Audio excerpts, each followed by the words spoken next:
Well, some entertainment news now. On Friday the 13th, Mohammad Azharuddin's biopic, really the one which will release, of course, talking about his match-fixing life, his amazing cricket life.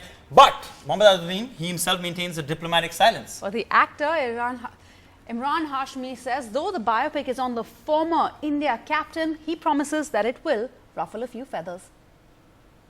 How much of a fair narration will we see? Because there have been reports that he's a little upset that a can of worms should not open. The way I look at it, it will definitely ruffle a few feathers in the film, because when you're showing one person's perspective, you Why did he do what he did? Yeah, you definitely go hurt a few sentiments. Yeah. But it is a pretty fair depiction, because that's what struck me when I met him for the first time. He was a bit guarded, because he had just come out of the court case in 2012 and he didn't want the film to be made in the beginning, and then he gave it the green light. And when I spoke to him, he was guarded in the beginning, but then when he let his guard down, he spoke about things very frankly, and he didn't want to pitch himself as an out and out hero. He said he has flaws, he has made mistakes in his life like all of us have, and those things have been shown on screen. But there is also the sense of heroism, because you can't take it away from that man. Inspirational story, a man who came from humble beginnings in Hyderabad, got on the team, was captaining the team for 9-10 years. Playing a real life character, so getting under the skin of Azhar. So when you spoke to him during research, was he like, did he open up?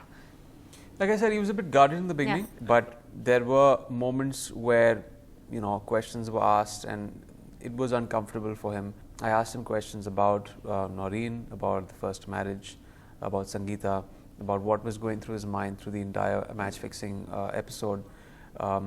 He kind of also opened up after some time about his son that he lost. And it was, I mean, it's very painful, because eventually it's, you know, you come down to look at things, it's a very tragic life that he's led.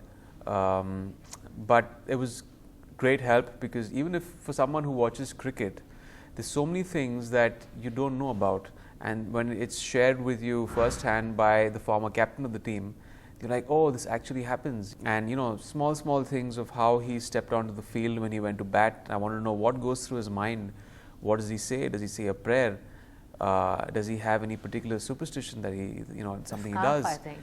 He used to obviously wear the taweez all the time, but he always placed his right foot on the field first, and he said a prayer.